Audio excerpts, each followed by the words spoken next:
Good morning, everybody. Can everybody hear me fine? Let us know if Yes. you're unable to hear me. You can just put it in the chat.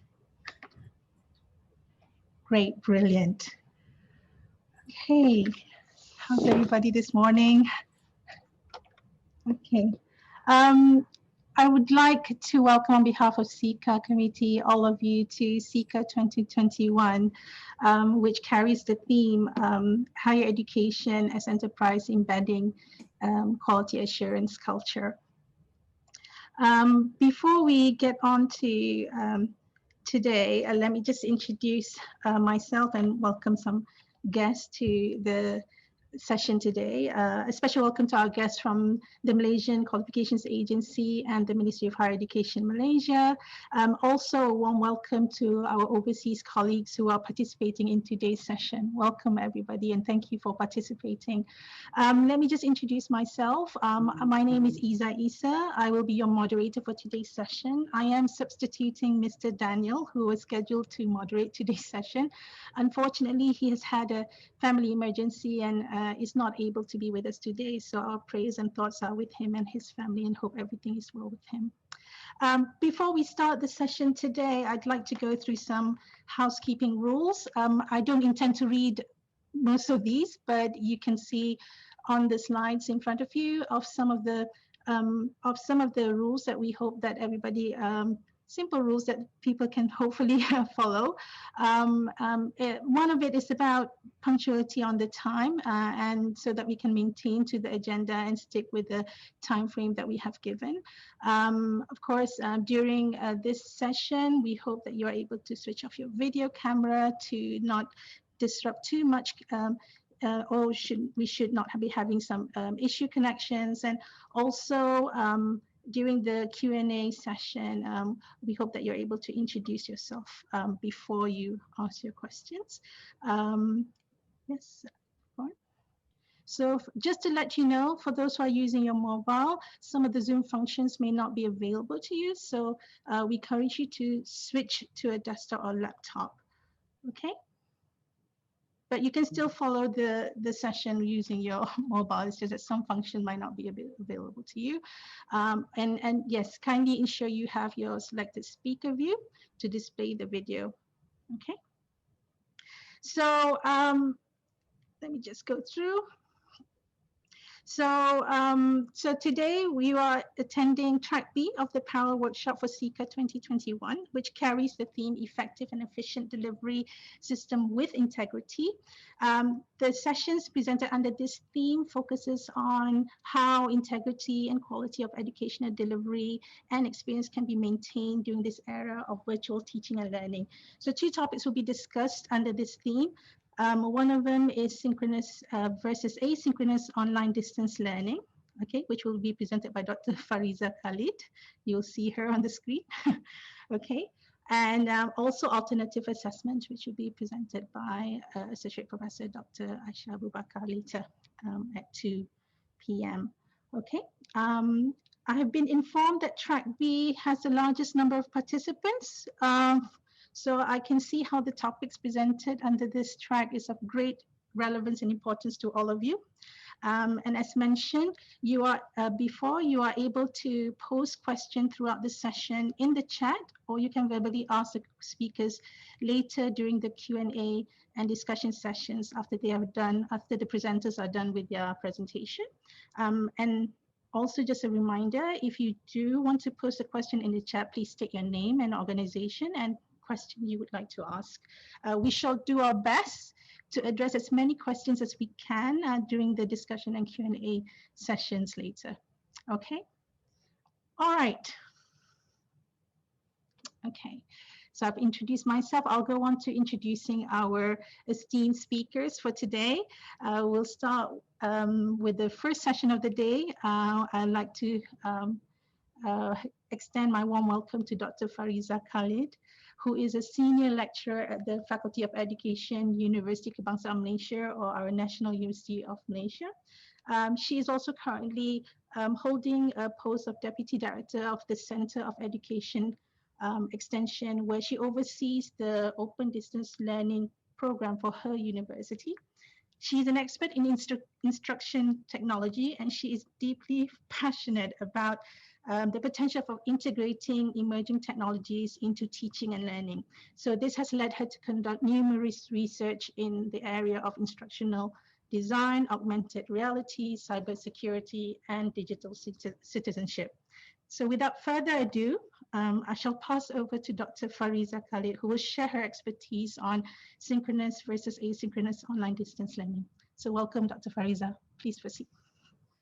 Okay, Bismillahirrahmanirrahim. Assalamualaikum warahmatullahi wabarakatuh, and very good morning, everyone. Thank you, Iza, for kind introduction just now. So once again, I'm Fariza from UKM. So can I share my screen? Yes. Okay.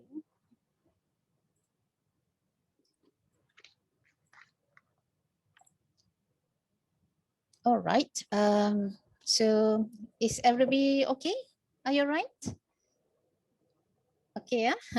Okay, so for today's session, I'll be talking about synchronous versus asynchronous online distance learning. Yeah, so this topic is given to me by the organizer. So hopefully we can, discuss and then have a good chit chat about this topic. Yeah, so this is not going to be a one-way session. I would rather, to have it as a two-way communication or two-way session.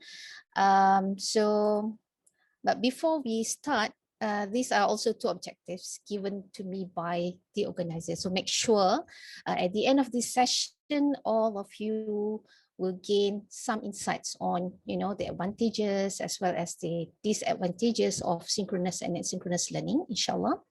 And then at the end of this session also, I hope that everybody in this session will be able to choose, to implement, or perhaps to design as well as to manage your synchronous and asynchronous online delivery effectively. So these are just two main objectives, hopefully that we will be able to achieve this. All right. But of course, a bit about pandemic.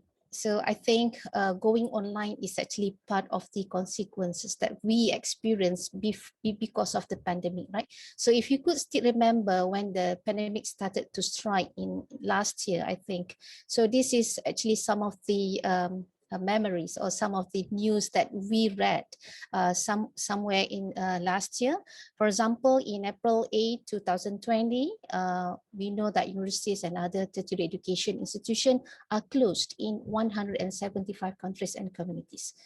Right, and then over 220 million post-secondary students, which is 13% of the total number of students affected globally. Right, so Malaysia is no exception. We are also affected with the pandemic as well, right? So if you could still remember, we started to experience the first MCO, right, last year. And then, of course, the occurrence of the pandemic does not only affect, the economic sector, the tourism sector, or the industrial sector, but also, more importantly, is education sector. Right, so all of us, regardless of whether we are teaching in primary school, secondary school, or in universities, in polytechnics, in private universities and all that, we are all affected. Not only we as educators, or perhaps we as administrators in higher education, but also, of course, our students and as well as their parents, right? So what happened was, when we started to when the pandemic strikes, we have to, whether we like it or not, we have no option rather than going online, right? So we have to shift from conducting our lecture, conducting our classes and learning activities for the students from face-to-face to fully online, right? So that was actually a great experience to everyone, not only for teachers, as I said, but also for our students as well as the administrators levels as well, right? Okay. So yeah, this is also one of the news that I still keep to my mind or keep to myself, where no physical classes conducted in any higher education system up until now.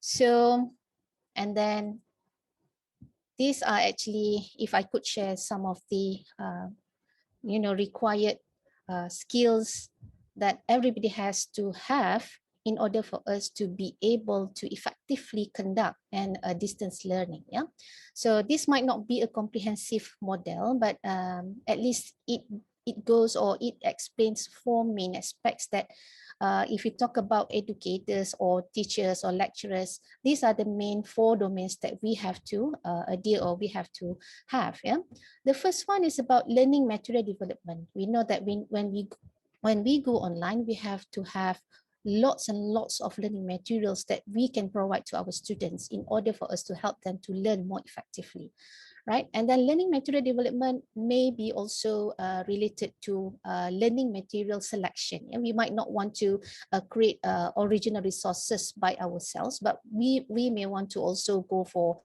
open educational resources, for example. But maybe some of us find that we have to have our original resources in order for us to better able to explain all the concepts related to our syllabus to our students. So here comes all these some of the examples of tools that we can use for learning material development. I'm not going to go further about this one, just a bit about it. Maybe we just can use as simple as Microsoft Office to come up with, some of the notes to our students. We may want to use Google Drive, yeah, where we can also create a Google Slides, and for example, or we may want to start using infographic tools. For example, as what I'm using now, I'm using Canva. It has been years since I last used PowerPoint. I've been using Canva for years for my presentation. So you can use Canva, you can use Pictochart, you can use Genially. Genially is actually the latest one and the most interesting one. Yeah, and then we can also use animation tool, right? As simple as Bytable or Powtoon, or perhaps what else? Movely, VideoScribe, and so on and so forth. And then in order for us to come up with learning materials also, some of us might want to, explore the use of video editor tools. For example, if you want to record yourself and then you want to mix up with other footage, for example, you may then have to use video editor tools. And then for those who doesn't like to be on screen, right? Some of us maybe you are camera shy. Yeah? You don't have you don't like to look at the camera, and then you don't want to be seen by your students. You may want then to opt for the use of audio tools. You can use podcast, for example. And of course, one of the main tool, I think that the most effective one is screencasting tool. Yeah, for example, you can use Screencast-O-Matic and Loom and so on and so forth. So this is one of the domains, which is the skills which is related to ICT in order for us to come up with the learning material development, right? And the second one, if you look at here, not also having a good skills in developing our own materials, but we also have to know, and we also have to make ourselves familiar with kinds of ways or measures to share our materials or our content with our students. Yeah, so of course, I think in all higher education, we own our official learning management system, but you may want to also opt for the unofficial one like Google Classroom. Yeah, so you may want to also use Emodo and so on and so forth. And we can also share the learning materials using blogs or website or social media, and also the content curator tools. Yeah, you can try using Scoopit, you can try using Weekly, and so on. It is very much effective, because if you don't have much time to create to create your own learning material, you may want to use this curator tool for being able to rearrange all the materials accordingly, or perhaps we want to rearrange all the materials based on the sub-objectives that we want our students to achieve at the end of this session, right? Cloud-based storage, and then project management tools like Trello, Taskwell, Google Drive, right? And then the third one is about teaching and learning assessment. Yeah, teaching and learning assessment can be done in for the reason or for the, either for summative assessment or for the formative assessment. Yeah, we have two options here. I think all of us here are quite familiar with these two kinds of assessments, right? We have summative as well as formative. And then of course, when we talk about distance learning, online distance learning, we can have either to do it synchronously or to do it asynchronously, right? And last but not least, teaching and learning delivery platform, or the way to deliver our teaching and learning. There are two ways as well, for synchronous and then as well as asynchronous, right? So in terms of the tools, if you're talking about synchronous, we may want to use, virtual meeting platform like Zoom, as what we are using right now. We can use Google Meet, Microsoft Teams, and for asynchronous, we may want to use sometimes a learning management system, or perhaps as an additional ones, we may want to use, WhatsApp groups or Telegrams, Beeps, Signal, or blog, website content creator tools, and so on and so forth. So these are four main domains that we need to, master if you want to make sure that your online learning is effective to your students. Make sure we have all these four skills at least. Yeah. But for the purpose of today's presentation, since we are talking about synchronous and asynchronous, I'm not going to touch more on these two parts, but I think our discussion will be anchored on these two main domains, right? Okay, so in terms of how to make an effective delivery system using synchronous and asynchronous, or maybe a bit on how to, come up with a good examples of summative and formative assessment using all the tools for asynchronous as well as for synchronous, right? So basically, these are the overview if you want to talk about distance learning. So I think our focus will be within these two domains, right? Okay, so these are some of the examples of hundreds and thousands of tools available out there, yeah, in online. So we can use all these without having to subscribe for a pro version. You can use it as is. Yeah, I think these are among the most common tools that are being used by educators. For example, if you have, you have Google Meet here, Google Drive, yeah, Trello or Taskwork. Trello and Taskwork is actually two examples of project management tool.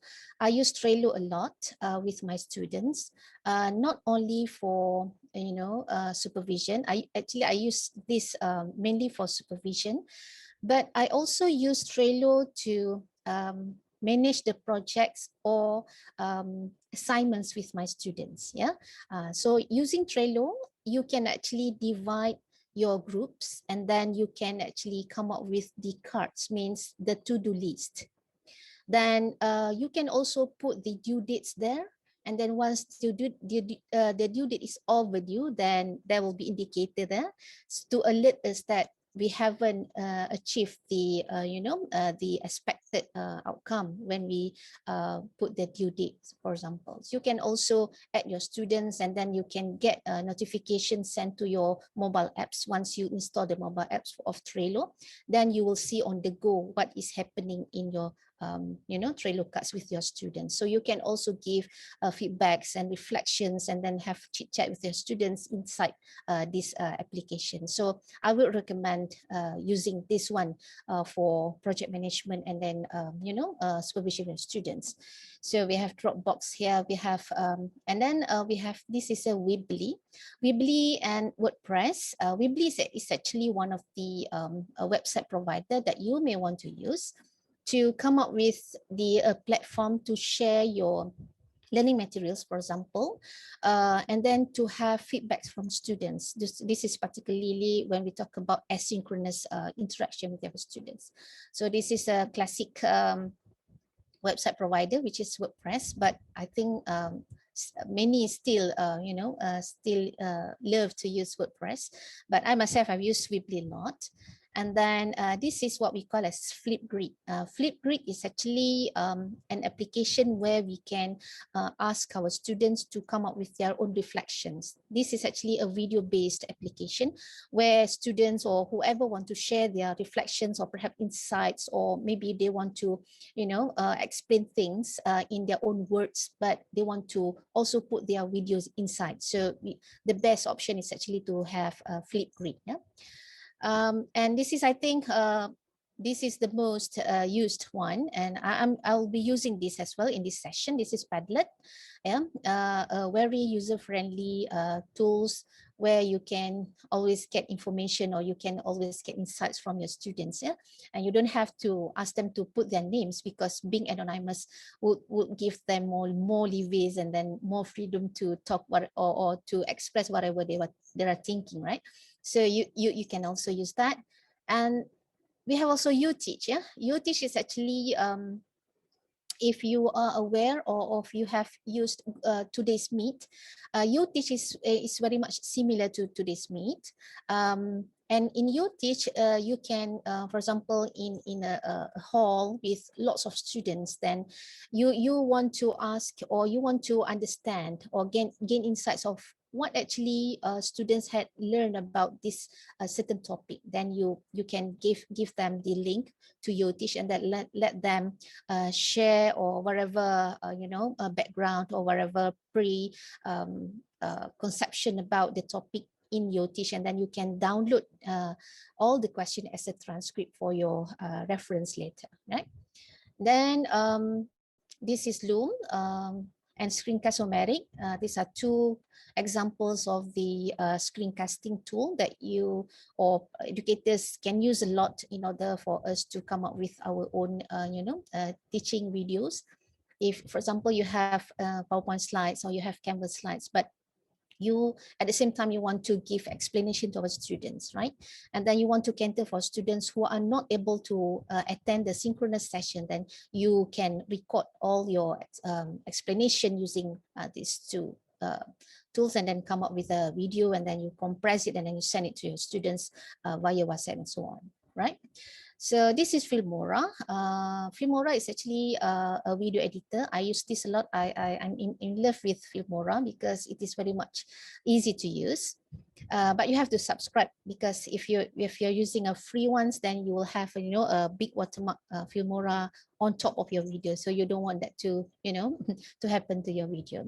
We have Webex here. We have Zoom, and we have also YouTube. Yeah, and then I think although pandemic is actually something that we never welcome, right? But I think pandemic has also given us a positive side, where everybody has to go online, and then through my observation, I could see that there are lots of, especially school teachers, they started becoming YouTubers, and then many of them actually make money when they reach certain numbers of subscribers, and then certain hours of views, and then they can actually monetize their YouTube channel. So I give my salute to all the teachers out there. Because of this pandemic, they try to shift online, and then they even have groups of teachers, like digital classrooms and so forth, where they share all sorts of things. I have been in one of the Telegram groups for digital classroom teachers, and then I was so impressed by how advanced they are actually, in terms of sharing, exploring new tools, online tools with others, so that others can also try in their classes with their students, right? So we have as simple as Telegram, WhatsApp, and then these some of the examples of quizzes that we can use. This is Mentimeter, we have formative, we have game ties. It's actually one of the my favorite apps as well. I use this a lot with my students, where they come up with games, you know, they have a few questions and then they convert it into game-based activities. You can also use Socrative, Slido, and then Google quizzes and Kahoot and so on and so forth. So just an overview that these are all the applications that's available to us freely to be used and serve for a different purposes. So having a chaotic of this kind, right? Too many choices, too many purposes, and then sometimes we tend to be, you know, confused about using all these. But of course, we have some who, you know, can catch up very fast. They love using, they love trying, they love experimenting with new things, but maybe some just cannot take it, right? Some just, you know, suddenly they become demotivated, and then they felt that, you know, having to deal with all these online platforms and online tools took up a lot of their time, and then they have to learn new things, and then they have to rearrange it and plan it, implement it. So it becomes, you know, very much problematic to some of them, and or maybe some of them are just, you know, just ignore, and then just better baik tidur sajalah kan. So don't have to think about all these things, right? Okay, so coming to our topic, let's venture into the first one, which is synchronous. So a synchronous instruction happens when we, educator and students, are online at the same time. We are talking about online synchronous, although we have also a face-to-face synchronous, but it is out of our discussion for today's session, because we are focusing on more towards distance learning or e-learning. So synchronous instruction occurs in a real time. And of course, it requires the simultaneous participation of students and teacher. So as I mentioned earlier, both parties should have, should agree to be online at the same time, right? Okay. So that's a simple definition of synchronous. And then what are the advantages of synchronous, right? There are lots and lots of advantages, but I just select few. And then, okay, the first one, this is actually based on the empirical research, or based on the articles that I've read. Yeah. So some of the researchers mentioned that using synchronous session, students tend to stay on task. Yeah, but of course this is still debatable. How can we then make sure that students stay on task while we are online simultaneously? And that boils down to the pedagogical skills that we have, goes down to the control or classroom control that we have during online teaching and learning, right? But basically, based on the research done, it was said that students tend to stay on task when they are in a synchronous session with their teachers or lecturers. Second one is students feel a larger sense of participation. So of course, when we are having an online session with students, we need to be, you know, alert with whatever or what is going on with our students. Yeah.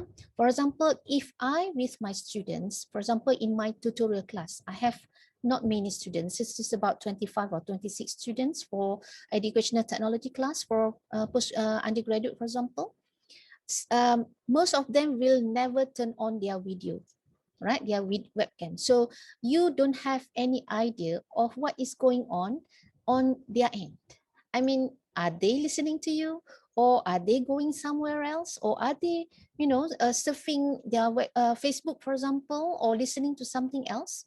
As long as they are there in the group, we cannot assume that students will pay attention.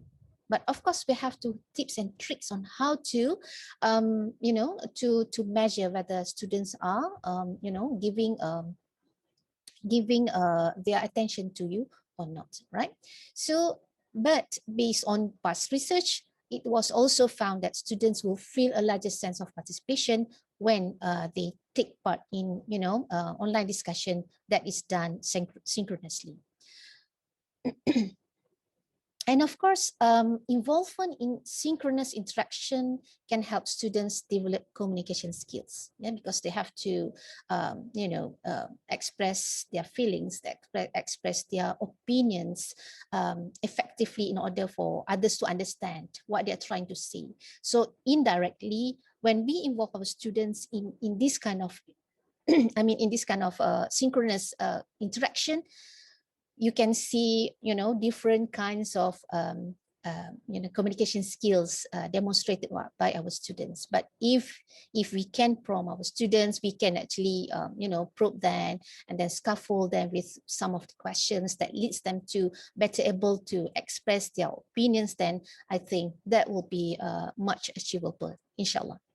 Then synchronous interaction also provides a stable means of communication, because we can prompt them. We can also get the feedback immediately. If you ask a question, then if your students just silent, then what should we do? We have to prompt them, right? So having a synchronous interaction will make sure will help us to measure either your students understand the content or the concept being discussed or not. Then synchronous interaction also provides a greater sense of spontaneity, right? Of course, this is very tricky, and then maybe many students dislike this. Many students hate it when you ask a prompt question.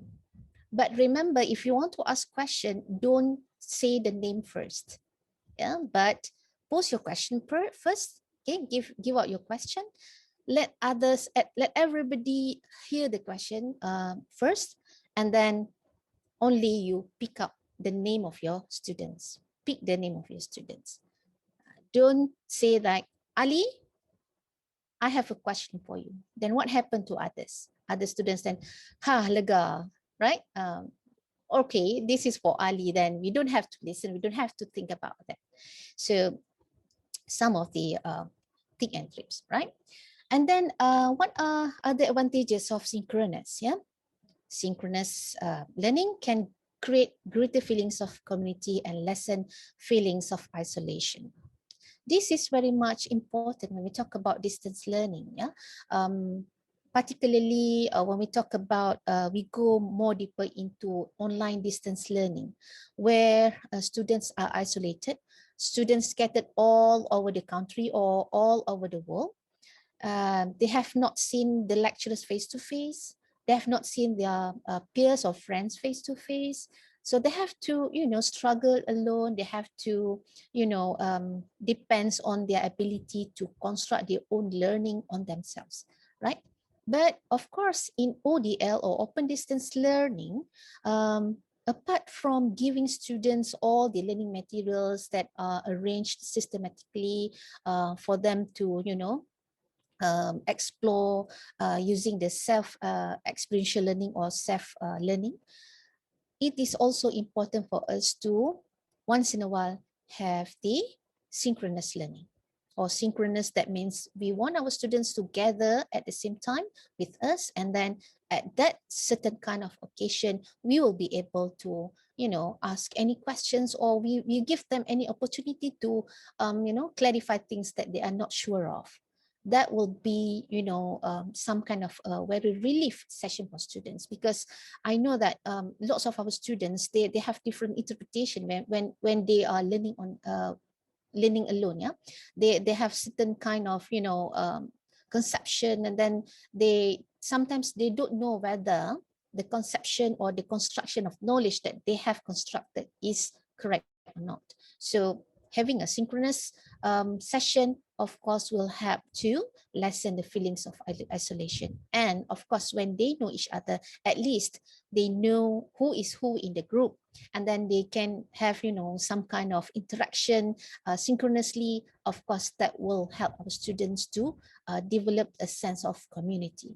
So sense of community, or having a good sense of community, is also important for us to make sure that everybody is on the same pace. Everybody is sharing the same goal, which is to at least pass the course, or obtain a flying colors at the end of the session or at the end of the semester. So we have to have that, right? Okay, and then some more asynchronous activities or learning activities can also prevent miscommunication or misunderstanding among students. As I said earlier, if you have a synchronous session once in a while with our students, then they will have chances to exchange whatever they want to share or whatever question they want to pose. Then let them to communicate. Yeah, let them to communicate. And sometimes we as educator, we cannot give everything to our students. Let them conduct their own learning session and we just facilitate there, right? And then maybe the last one, in terms of the advantage of synchronous, it enables a prompt formative assessment. This is a beauty of having a synchronous synchronous learning. Sometimes we conduct a lecture, right? We have lots of slides. We have explained everything for students. We have demonstrated many things to our students. But at the end of the day, have you ever thinking about either your student understand or your student can grasp all the expected skills that we want them to achieve at the end of the our session of our synchronous class.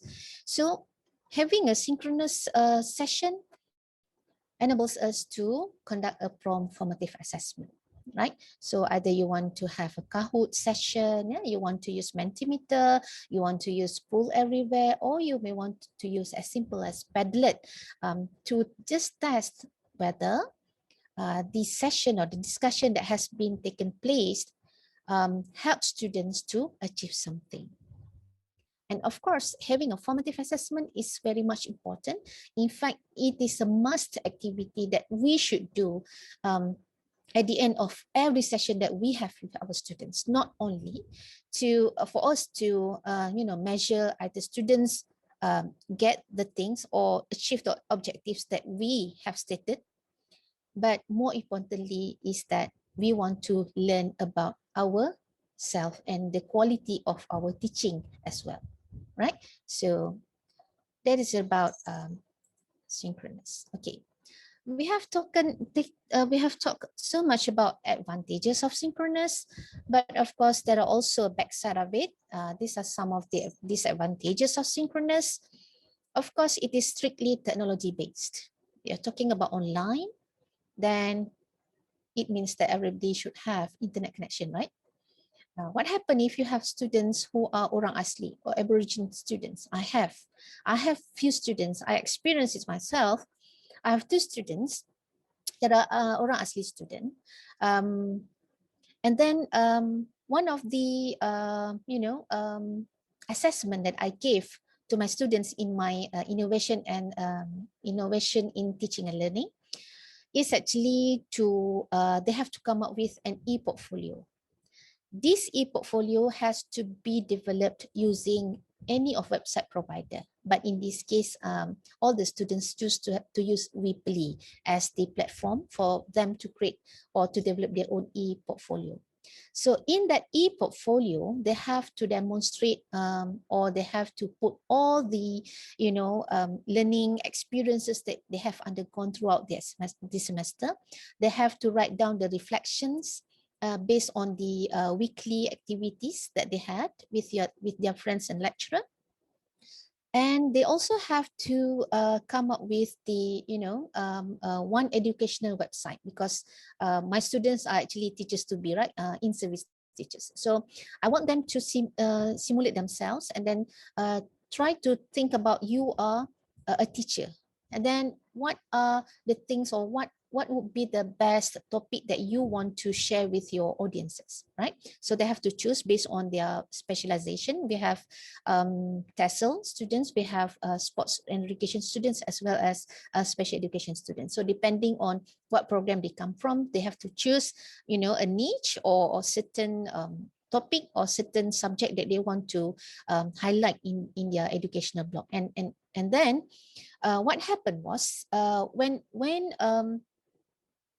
the marking time is about overdue. So I have to, of course, I have to, get all the URLs links, right? Because I have to see their e-portfolio sites. So after waiting for a long time, I think it's about 3 weeks after, after sending them bunches of messages, and then I called them few times already, and then finally I received a message from this student telling that, sorry, Dr. Fariza, I'm Orang Asli student, which I already knew. I'm Orang Asli student. I don't have internet access in my hometown or in my area, right? And then what happened that my laptop is also broken. So this is quite a challenge to me. So in that way, what should we do then? Do I have to just discard the mark for that portion of assessment? No, I can't do that because I know that there's a limitation from her side, right? So of course, this is examples of the disadvantages of having a synchronous and then of course asynchronous as well. But in that sense, as educator, we have to be more flexible. Think about other kind of assessment that doesn't require internet base. Yeah, all right. So of course, the first one is it is strictly technology based, and then it demands a high speed of internet connection. And of course, if we have international students, there will be barriers in terms of the local time. Yeah, if you have Chinese students, then that will be fine lah, because Chinese is having a same time with Malaysia, right? But let's say if you have students in other part of the world, in Arab world, or maybe in the European countries, then you have to make sure that the time is manageable, or this time is suitable for both parties. And then asynchronous learning experience demands active participation and collaboration. And what happened was some students might not be as social, as open, or as communicative. Have you experienced where students tend to be silent from the very beginning to the very end of the session, or from the very beginning of the week to the last week of the semester? I have some students who, this kind of students, introvert students. They don't want to talk in front of the other classmates.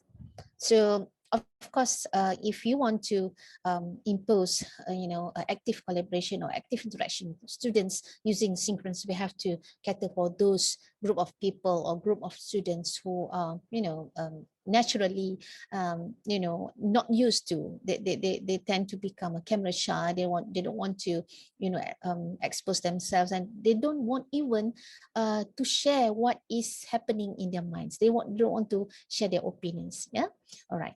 So that are some of the disadvantages of having a synchronous class. Now, we have done with synchronous, yeah, synchronous, and now we are moving towards the asynchronous, which is another kinds of learning session, where in asynchronous, learning events are independently experienced by students, and learning is not synchronized in terms of space. So in contrast to synchronous, where both parties, which is lecturers and students, have to be online at the same time simultaneously, but in asynchronous, it is not like that. So we have leeway, we give leeway to our students. Students have their own time, their own sweet time to go through all the learning materials, or either to read it up, or to come up with answers to the questions that we posed earlier, things like that. Yeah? So in asynchronous, we don't have to be online at the same time, but we still, learning still takes time, but in students' own pace or own sweet time, right? And then what are actually the advantages of asynchronous, right? Of course, asynchronous communication fosters in-depth learning and critical thinking. Why? Because students have more time to process information and their thinking before they post their discussion or before they write anything or comments in any platform that we use. This is also taken from empirical research or empirical articles that I have read. Yeah, and of course, via asynchronous discussion, it will help students to reflect their high-level cognitive processing, which may be more likely to occur in the extended time period of the threaded discussion. Sometimes, if we want our students to, promptly or spontaneously, share their thoughts, that might be different when you ask question in asynchronous session, where students they may not want to do, or they may not reply to your question or reply to any discussion thread on time, but they have some time that they can reserve to themselves, and then they can just think first, and then do some research before they post anything. So in that way, we can actually using asynchronous discussion, we can actually help our students to not only to become more higher level thinker, but also be able to think about these consequences, or whatever answers you give. What would be the consequences? Is it will give a good impression or a bad impression, things like that, right? Okay. And of course, asynchronous also helps students to explore the materials at their own pace. This is very much related to open distance learning, where one of the main approach in open distance learning is actually self-directed learning. Yes, students have to explore themselves and then go through from one topic to another, and then try to digest all the information, and then they have to answer certain questions or follow-up activities given after certain topics. Then only they they know that they have learned something. So using asynchronous, of course, it will help your students to self-explore the materials at their own pace. Another thing is that we have to accept the fact that our students are not at the same pace, right? If you notice in our classes, we have a group of people who are a group of students who are really enthusiastic about learning, and then they will always be the ones who lead the discussion. For example, they will the one who come up with the best presentation, for example. But on the other hand, we also have a group of students who tend to be moderate, or maybe another group of students who tend to be very passive group of students. But we are not saying that they are not good, they are not a good student, but maybe that is their natural, or their attributes, or perhaps their personality. But of course, having this kind of levels of activeness, level of enthusiasm among our students, it's important for us to make sure that if we give them all the materials asynchronously, then we will cater the needs for all this group of students. Sometimes we tend to just follow the fast one, right? Okay, we have done with this one, then we then move on to the next level of information, or perhaps the next level of activities that we have planned in our class. But we tend to forget that there are few students, or maybe the majority of students, haven't get something from the original, or from the previous activities that we have given them. So in asynchronous, which means that since they have the material on their own, they can go through as many times as they want for these maybe slower students, without having to um, interact, or interrupt the flow of teaching and learning activities if we do it synchronously, right? And for fast students, they can just move on to the next topic without having to wait for others. So that will be one of the beauty of using asynchronous, because we can cater to different pace of students, different level of performance of our students, right? Okay. And of course, having an asynchronous group also will help students to learn from each other through online asynchronous discussion. Yeah, I love to have this kind of asynchronous discussion with our students because I love to see the quality of answers and questions that they pose. And in that way, I can actually understand their personality. Yeah, but you have to go through one by one. You have to, come up with certain patterns in order for you to understand the students. Yeah, because I love to see the students' offline identities as well. That was actually one of my previous research, where I want to understand this group of people. How can they, take part in the discussion and so on and so forth. And then, of course, the third one is actually if you have a synchronous session, it will enhance individual motivation to make posting of the highest quality. Sometimes, even though students will not tell you, but sometimes if they, they have some waiting in the waiting room, so I've admitted them. Right, so sometimes, if you, I've lost my points already. Okay, I don't mind. So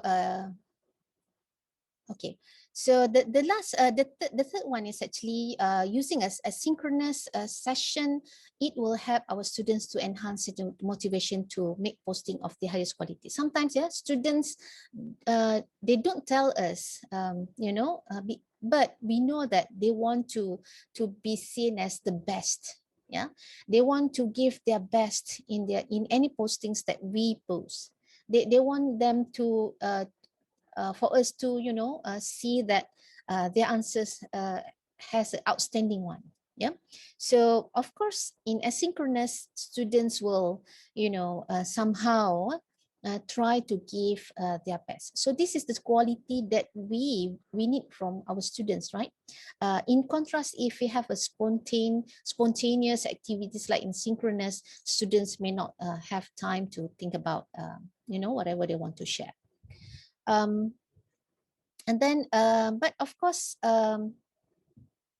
they have asynchronous with advantages as well as the disadvantages. So what are the disadvantages of having a synchronous session with students? Of course, excessive posting may have reduced the time available for other forms of learning. Yeah, sometimes students found it to be daunting to have to read all through the post and then all the answers by their peers or their colleagues, and that will take up a lot of their time, and therefore it will somehow reduce the allocation of time for them to take part in other kinds of activities, for example for quizzes and so on, right? And then but of course, some students may have inaccurately concluded that increased posting compensate for lack of alternative learning behaviors. And then students will take more time to read others' posting, think about a response, prepare a response, and check back later to others' contribution to the discussion. And some students may not want to do all these things. Yeah, they just care about whatever question or answers they have to answer. Then that's it, right? So they may not they will not be able to learn from others' answers. Yeah, because actually the philosophy behind the asynchronous discussion is it's not so much about we ask the question and then they answer to our question, rather we want students to go through all the questions, to go through all the others answers and then make comparison, and then from there they can also learn something, right? They can get new insights, they can get additional information, the ones that they haven't discovered, for example. So but having all these too many answers will make students tend to be unmotivated and just don't care about everything, right? And then I think that this is the last one. Asynchronous online learning environment may not provide sufficient opportunities for social interaction. Thus, it tends to create a sense of separation between students and instructor. So this might happen if we as online moderator or as lecturer, we don't give much attention on how to create bonding among students. Sometimes if we don't have synchronous to give a chance for them to know each other, just merely asynchronous, then this will happen because students do not know who is who in the group. They don't know the backgrounds of their peers or colleagues. They don't even know, the face of their lecturers, for example. So this will create, the isolation, and then therefore create a sense of separation between students and instructor, right? Oh, there are some more. And of course, in asynchronous can be problematic for students. Of course, if they don't have internet connection, as well as like in synchronous as well.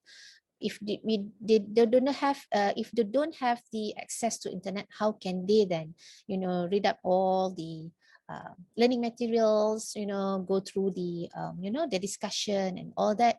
But of course, we may want to opt for another kinds of applications lah. For example, you may want to use WhatsApp group as an alternative or additional ones, instead of using merely on post questions merely on your LMS, right? And then without a properly planned activity, synchronous session can be boring and tend to be ignored by students, of course. Yeah, because they have to, go through, they have to serve alone, and then there's no interaction, there's no question and answers going on. Then of course the session can be boring if we cannot, design or choreograph all the learning session and arrangement of the topics. We don't give them follow-up activities, then students will tend to find that all the learning materials are to be very boring, and then this doesn't help them to keep learning or keep motivated. And then synchronous discussion are likely to be ineffective due to the chaotic nature of rapid exchanges. So if that we have too many questions going on, too many questions and answers, then that will be very much ineffective as well. All right. So this is one of the theories that I think worth to be shared here, theory of transactional distance. How many of you have heard about this theory? Maybe you can put in the chat. Have you, yes or no?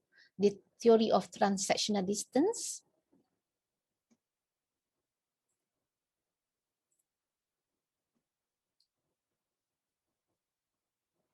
First time, no, okay. I've not heard yet, okay. Okay, all right, no, okay. First time, okay. Okay, right, thank you so much. Okay, so I would assume that many of us haven't heard about the theory of transactional distance. So I think it is worth to be shared here because we're talking about distance learning, right? And then let's see what this theory tells us, right? So transactional distance theory is actually, it says that the distance education transaction is actually the mutual action between teachers and students, or between lecturers and students, in environments whose uniqueness is their separation from each other. Right? We are separated. We are, in different location. We are distant from each other, and as a result, exhibit unique behavior patterns of distance education. So we don't know who is who at the end of the, channel. Yeah, we know that we have certain number of students. Let's say I have, for example, 50 students for my executive class. This executive class is actually conducted fully online. But I don't know who is who they are. What is their background? Are they all teachers? Are they, senior teachers? Or are they, fresh graduates, for example, in my case? So the distance may then, result in the separation or isolation. Okay. And therefore, if we think that we are distant, we don't know who they are. We are like strangers, right? So our behaviors may tend to be different as compared to if we know who is who in our group, all right? So this is the first thing. Then the transactional distance leads to a gap in communication. Not only we feel that we are we are strangers, we don't know who is who, therefore we tend to be very careful whenever we want to say things, right? And of course it will, you know, influence the way we communicate with others. Yeah, in this case maybe among students lah, students and student interaction, they don't know who is who, so they tend to be very careful about sharing their thoughts, because you know they will see themselves as quite vulnerable, right? Nanti kang salah sebut, nanti orang cakap pula saya ni tak pandai ke, things like that, right?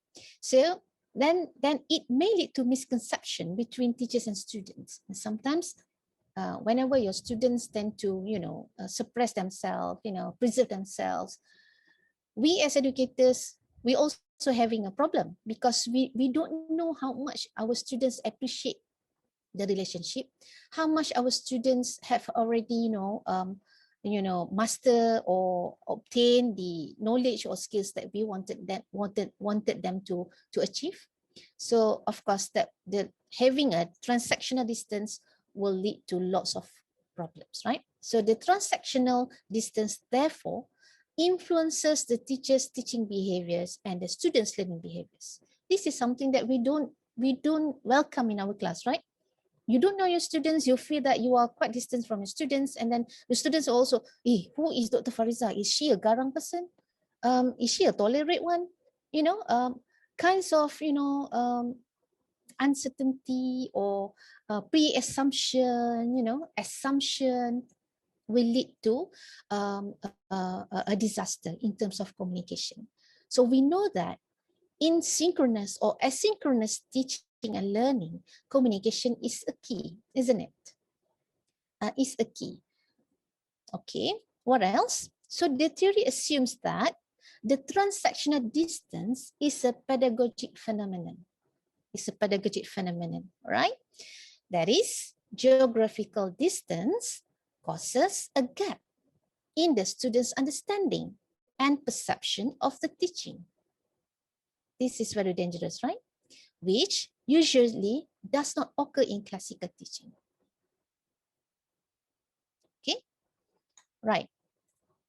And the physical distance in distance education results in gaps, yeah, in communication and a psychological void with a potential for misunderstandings between the teachers and the students' behavior. So this is what is explained in transactional distance theory. And of course, in distance education, the transactional distance is so large and significant that it always has a significant effect on teachers and students' behavior, right? And then there are two variables that affect the transactional distance: the dialogue or verbal interaction and its adaptation to distance learning. How we adapt to, you know, this new norm like distance learning. What are the things that we need to adhere? What are the things that we should expect from our students, as well as what are students' expectation towards us? We have to be ready of that, yeah, in terms of to make sure that we are most adapted to this kind of distance learning. So the transaction distance will decrease as the level of dialogue increases, and this will lead to an increase in the effectiveness of learning. All right, so this is an activity, a very quick one, because I've talked so much already. It's already, yeah, about 1 hour. So can anybody scan this one, or maybe let me minimize this one. I can also share the link, yeah. For those who are using laptop, you can let me stop share for a while. And then this is the link for Padlet. And for those who are using your mobile phone, you can just scan it using QR code. And then maybe you may want to just, you know, drop down a sentence, a line, just a line about what do you learn from the theory in relation to our discussion about synchronous and asynchronous learning. So maybe I'll just give you about 3 to 4 minutes to share your thoughts about this theory. If any of you wants me to show the slides on the the theory again, or perhaps some of the points given previously, let me know via chat. But for this time, I'm still displaying the QR code to give space for others to scan.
Okay, I have shared the slides again on transactional distance theory.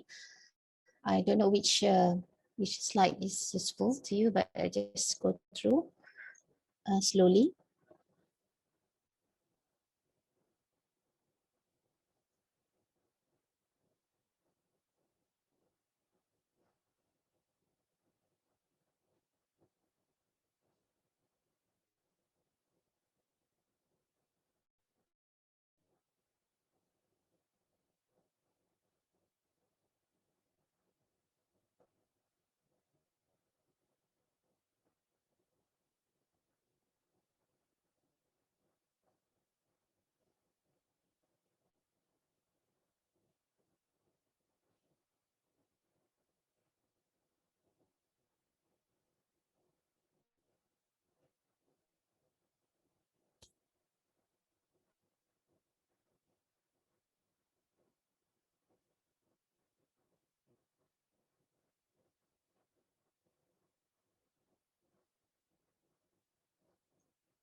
Okay, I think I've received lots of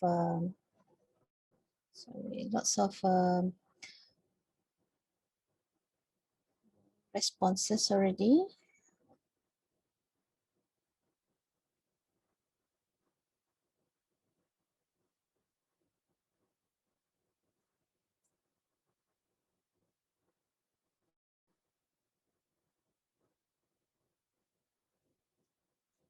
Okay. Um, can we just go through very quickly the answers from our audiences? So yeah, the first one, TDT has taught me that communication is very important between teacher and student. So relatable since starting online learning 1 year ago. Right. Thank you, Lina. Then transactional distance affects the teaching behavior of the teacher and learning behavior of students. Also causes feeling of isolation, yeah. And then communication distance to create a bond with students, right? Definitely, we consider both the sentiments of teacher and students, then meet in between to satisfy the learning needs of both parties. Very good. And increase communication with students to let both parties feel more comfortable with each other and increase the level of trust between students and lecturer. Right, students will tend to be more participative in online learning. This will make teaching and learning more effective, definitely. And the perceived distance between teachers and students that results from not being the same shared physical space can have adverse effects on students' learning effective of overteaching. Yeah, okay, thank you, Emily. And there are some more comments below. Then I have learned that interaction and communication between teachers and students is really essential regardless of learning environment. Excellent. We need to improvise our teaching. Theory has proven that one-side lecture is insignificant and that teachers need to have a much more interactive classroom. Right, definitely. And that can be done by dialogue, discussion, it's try in order to reduce the gap created by distance learning. True enough. Okay, and then this is a popular post, I think. We should communicate with students more often so that the distance between student and teacher is shortening. Definitely, I agree 100%. As a result, a more efficient and effective teaching and learning environment may be achieved. Yeah, no need to be hurried to deliver the learning content. Perhaps you can break the ice to foster friendlier learning atmosphere where everyone, teachers and students, feel comfortable to be in. Thank you so much. Theory provides advantages to the advantages of distance learning that we are not aware of. True. Relationship between instructor and students is very much important to put into consideration. Always ask students on their situation and understanding the students. Challenges of geographic distance learning that affects teachers and students' learning behavior. Of course, they have challenges, but we need to do something in order for us to overcome all the shortcomings or the hindrances. So there is need for lecturer to be aware of the existence of difference in learners which may disrupt the effectiveness of teaching learning.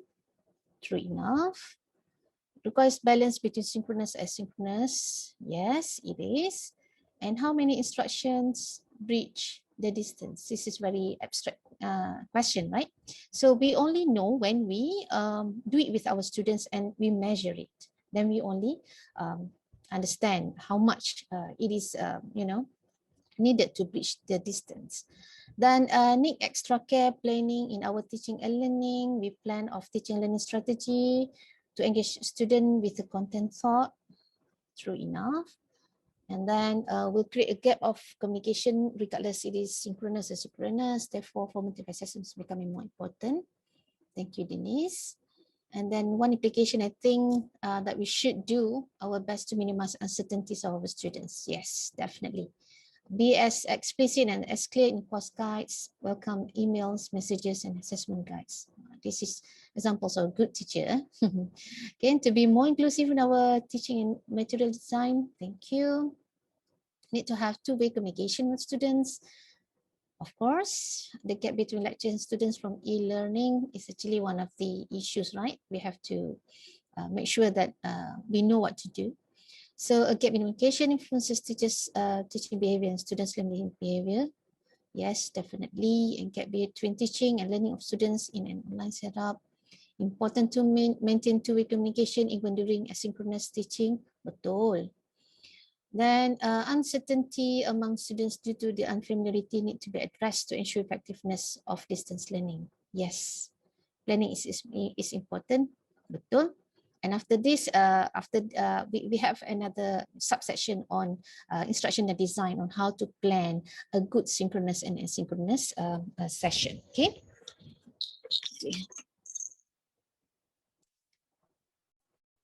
Then the separation between teacher and learning is significant enough that special teaching learning strategies and techniques must be used.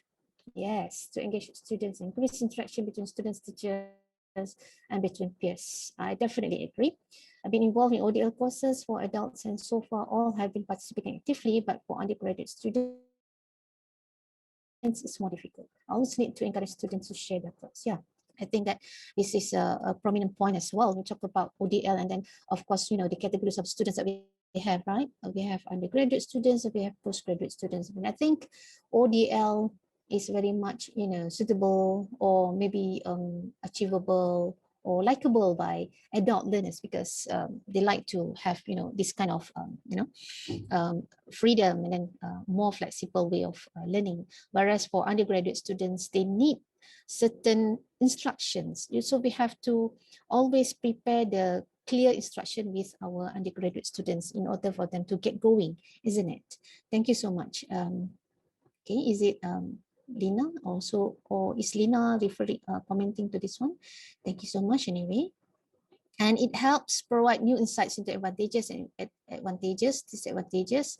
Yes, thank you. The gap between lecturer and students, between instructor and their students can create communication gap. Yes. Aha, synchronous and asynchronous must work together. Yeah, they must be friends, right? They must be good friends that compensate each other. We cannot have, you know, only one kind of, delivery, only synchronous, but also we have to have asynchronous as well. So the other way around. Definitely agree with you. Thank you so much. Separation of instructor and learners, was aware of it, unaware of the term. Okay, all right. And now you know it, and then you can use it, and then you can share it with your friends. Okay, we should try to make ourselves as reachable to our students as possible, whether synchronously or asynchronously. True enough. New insights to be considered during teaching and learning design. Definitely, we have to put it as a part of our priority. Definitely has an impact, but it can be positive, negative impact based on the lecturer's delivery process. Betul, 100% agree, because we need to be good learning designers. Yeah. Okay, I feel that to reduce gap, minimize disruption to the learning, we need to get learners to familiarize with the platform that we are using, including staff delivery. Okay, good point there. Thank you so much. And then the last two, combination of both methods can increase the effectiveness of teaching learning process and reduce those obstacles.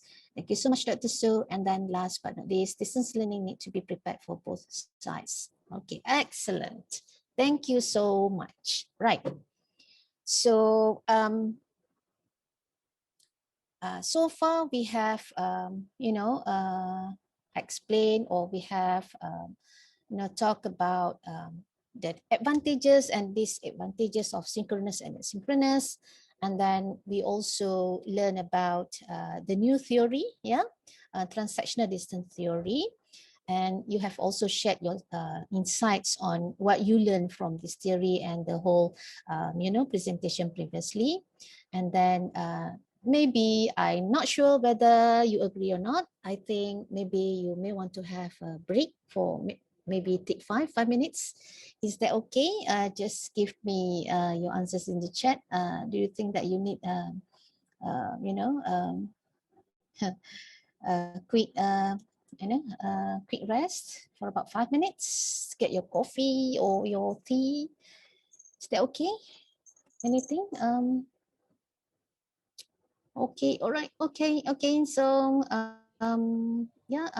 Iza, can we have a break about 5 minutes? No problem. Thank you, Dr. Fariza. I think everybody seems to be in agreement. We'll take a 5-minute break and we'll rejoin the session around 11:25. Would that be okay with everybody? Yeah? Okay. All Thank you so much. right. I'll see you a bit. Okay. All right. See you in a bit.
Dr. Fariza?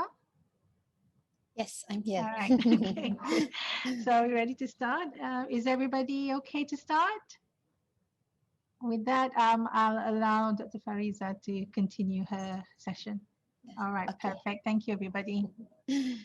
Okay, thank you so much, Isa. Everybody, make yourself comfortable. You can sip your coffee while listening to my presentation. No mind. Now, just a bit more. It's about, we have discussed already, right, about the advantages and the disadvantages of these two kind of format of learning, which is synchronous as well as asynchronous. But maybe we have also looked at the theory that says that if we have students from distance, then therefore we should do something about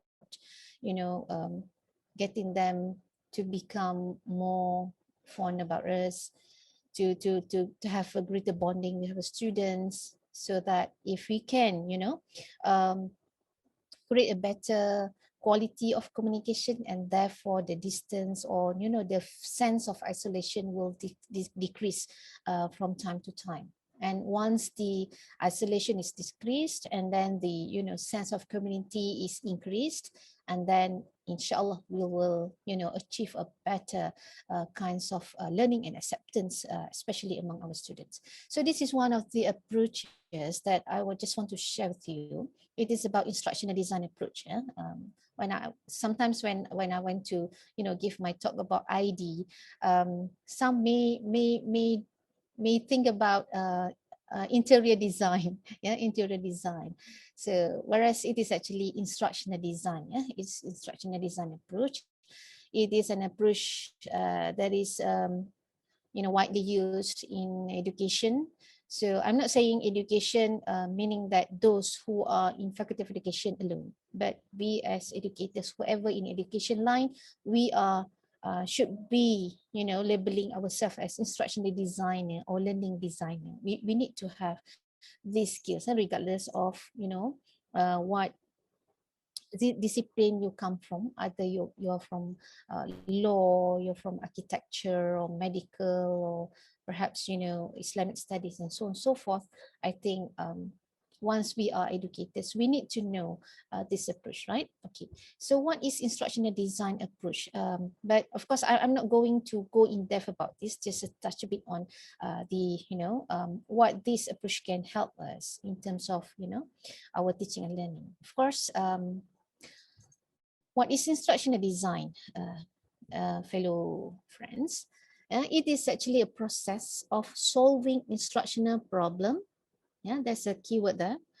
Process of solving instructional problem by systematic analysis of the conditions of learning, right? So that means in order for us to solve any situation, we have to identify what is actually the problems that our students are facing with.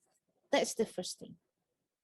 Then only after we already identify the actual problem, yeah, I want to stress the actual problems, not the symptoms, but the actual problems, the root of the problem, then only we can solve it by using the systematic analysis of the conditions of learning. So instructional design is actually arts and science, and the combination between the arts and science of creating an instructional environment and materials that will bring the learner from the state of not being able to accomplish certain tasks to the state of being able to accomplish those tasks. That means whenever problem that we have, our aim is actually to bring our students to achieve certain objectives that is not achieved before, right?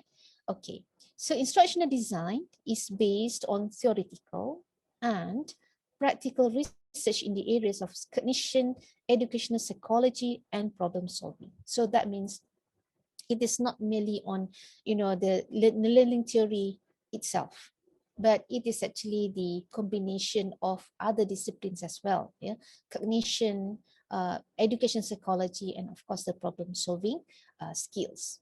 Okay, so in instructional design, of course, we have a systematic process yeah, systematic process that will help us to do what? So these are the things that we can do using the instructional design approach.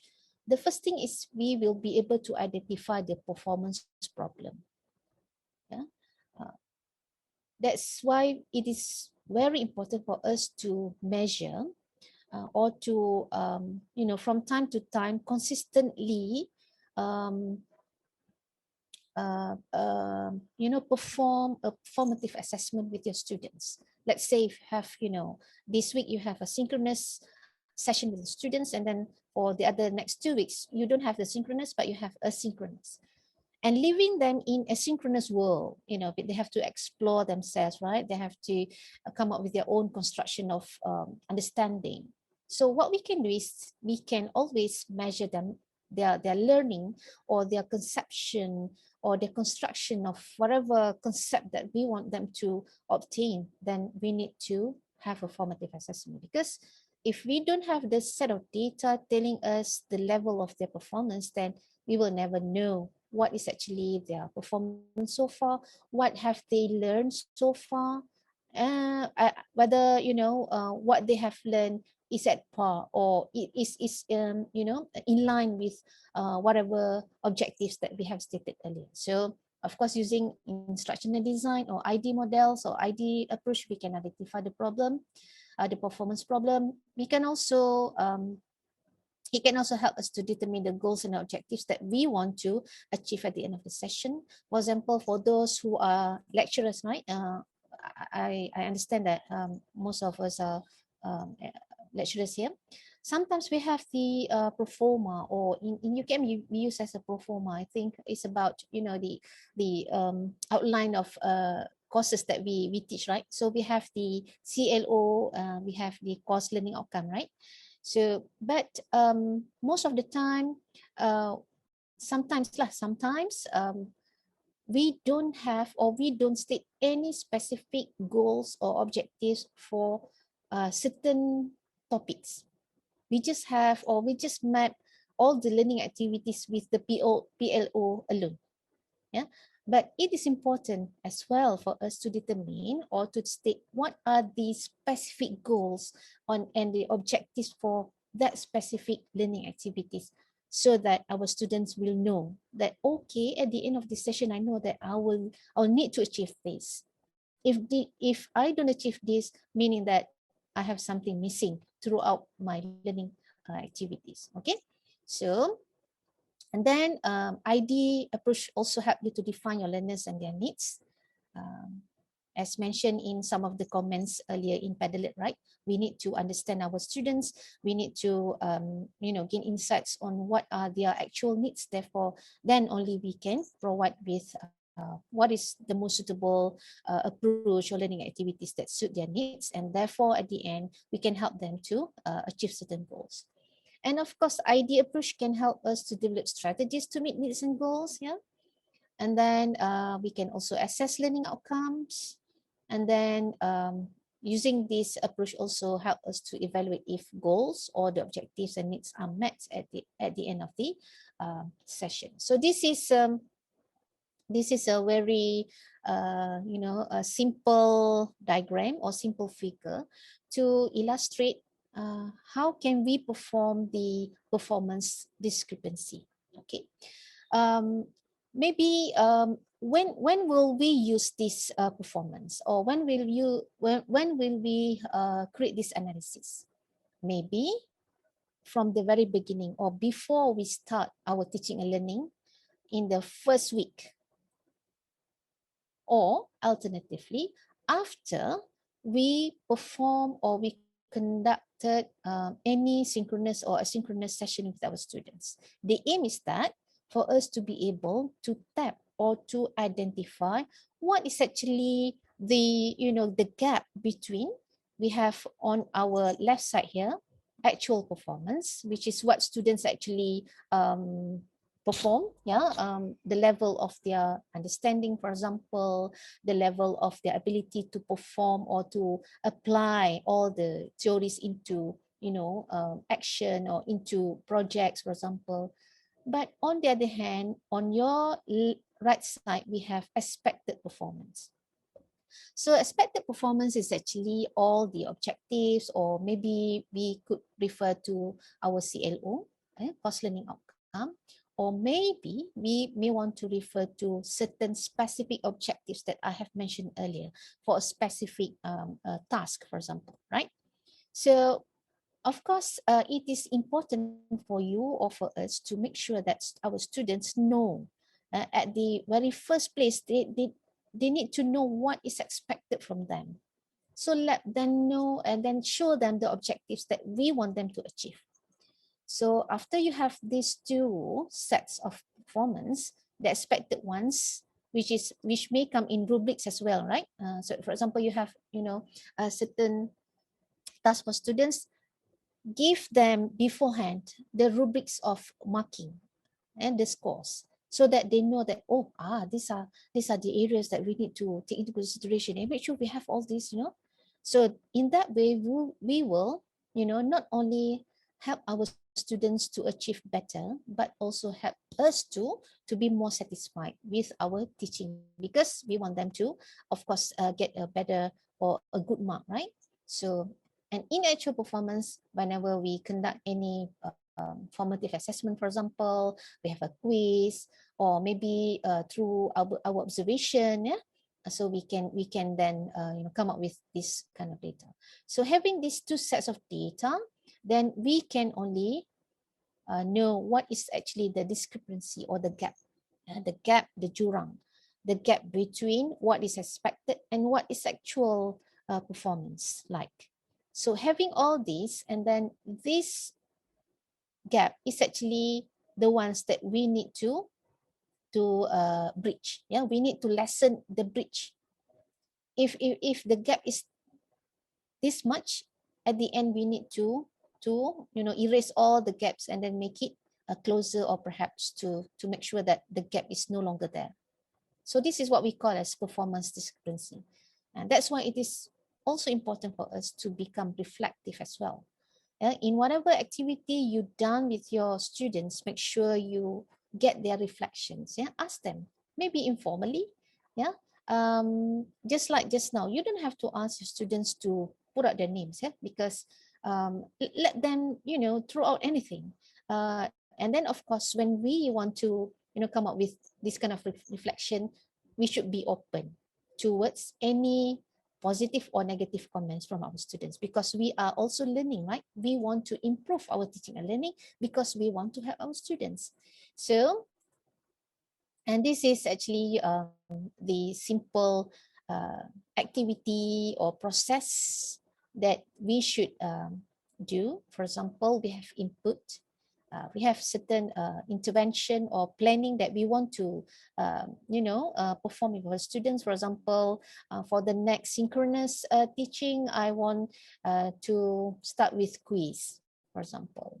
And then after that, I will, go on with some explanation on certain topics. And then after that, I want students to, move into breakout rooms and then come up with their own ideas, use Google, for example, or maybe use Google Slides. And then, you want them to later on give presentation. And at the end, classmates should be able to choose which performance is the best, for example. So those kind of learning activities that you choreograph. Then you have input, and then you have process, and you then you perform it.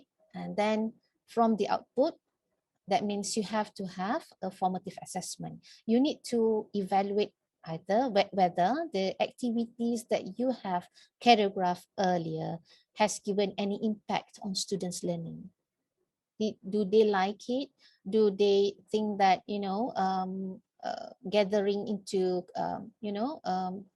breakout rooms is convenient for them to think or to discuss with their friends or things like that. So you have to have certain criteria that you want to evaluate. Then only after you have the actual performance or the reflection from your students, then you try to match it. Does it in line with your desired output or the expected outcome? If yes, then you just go on. If no, then that means you, for maybe for the next group of students, or for the next synchronous teaching and learning, maybe 2 weeks later, you may want to change a bit. Yeah, you may want to come up with other ideas. So that's how it goes when you you use the instructional design approach. You will be able to be a dynamic, in terms of exploring things with your students, right? Okay. So this is actually one of the ID models. It is a simple one. Of course, there are lots of ID models which is more complicated, but I'll just show the Azure model. We start with we start with analyze learners characteristics. Just like we mentioned earlier, right? So we have to know who are our students, what are their backgrounds, where do they come from, what are they doing for living, for example, right? So you have to know your learners characteristics, and then only you state the objectives. What kind of the specific learning objectives that you want your students to achieve at the end of the your learning activity session, and then after you have stated the objectives, then only we can select what kinds of learning materials or learning objects that we want to provide to our students. Okay, either synchronously or asynchronously. So you may want to select, you may want to produce your own, yeah, and make sure that the materials also help students to achieve this objective. Make sure it is in line with this objective. And after that, of course, we need to utilize it, implement it in your teaching, either synchronously or asynchronously. Then, of course, in terms of learning participation, you have to choreograph, or you have to design learning activities in such a way that it requires learners' participation, right? So in synchronous, maybe you want to put them into groups and then come up with a presentation, or you may want to ask them directly, personally, yeah. But asynchronous, you may want to come up with follow-up activities, for example, or you may want to ask them to come up with the video of themselves, let them gather in Zoom and then record, and then give their reflections or reports, something like that, or Flipgrid, or things like that, yeah. And then, of course, you evaluate, and then you revise it, and then the circle goes on and on. Okay. So these are the tips on how to create an wrong spelling here, effective synchronous learning. Okay, of course, we have to state the objective, make sure students know what to expect, and select what to share or display. Now, this is actually another points here, bullets here. And then use various formats of learning objects. Yeah, or for example, you may not want to use just your, videos with your, face explaining things from the very week 1 to week 14, right?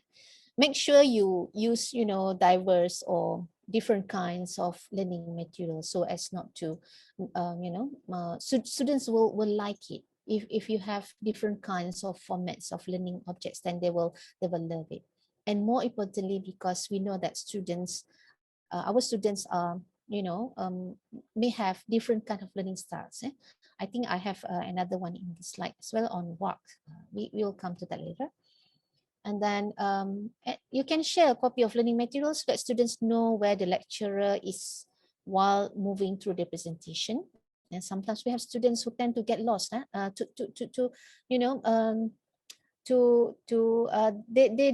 They cannot just follow whatever slides that the lecturer is talking about. There are students like that. They need to have their own copy. Only then they can concentrate. Believe me or not, we have students like that. Okay, so maybe you can share a copy beforehand so that they can browse through along the way while you are doing the presentation. Yeah, and then of course, be fun and exciting. Yeah, and avoid being immersed in emotion. We know that we are human beings, right? Sometimes we are sad, sometimes we are upset, or we are angry. But once you are in the classroom, in your virtual classroom, make sure you be a fun and then exciting lecturer. Yeah, don't let your emotion, affect the way you interact with your students. Yeah. Um, of course, sometimes you may want to give, jokes. Yeah. It's not something, sinful to have jokes with students. Yeah. In fact, it will help your students to be more fun and then be, closer to you because they like you because of your humorous personality. Yeah. Okay. But don't be a clown lah. I mean, yes, some of the time you don't be too, too what we call serious. Yeah. Of course, we need to be serious in learning, but of course, don't make the environment too stressful of students. Yeah. Sometimes we need to have a joke and laugh with the students, right? Okay. So ensure the quality of learning materials shared is clear content in terms of the content. It's clear bite size. Bite size. It is also important notes here. We are dealing maybe with students from Z generation. Yeah. If you have adult learners, then it's a different story lah. If you're talking about new generation of students, Gen Z, we need to make sure that the learning materials is not too long, especially when you have a video of yourself explaining the PowerPoints behind. Then make sure that you put it into bite size or nugget learnings, we say. Yeah, it is based on micro learning because there was a research done to explore the attention rate of generation Z generation. And then it was found that our students from G generations have attention span is just within how many? Can you guess? How many minutes or how many seconds that our Gen Z have? Maybe we can share in chat. 3 minutes, okay, 20 minutes, 50 minutes, 30 minutes, 10 minutes, okay, 10 to 20 minutes, all right, okay, 30 minutes, 40 minutes, all right, okay, okay, 5 minutes, okay, okay, thank you so much. Okay, 15, okay, so there's lots of guests, right? 2 minutes and 8 to 10 minutes, okay, right, most 20 minutes, effectively 10 to 15 minutes, okay, right. So thank you so much, fellow friends, for your contributions there.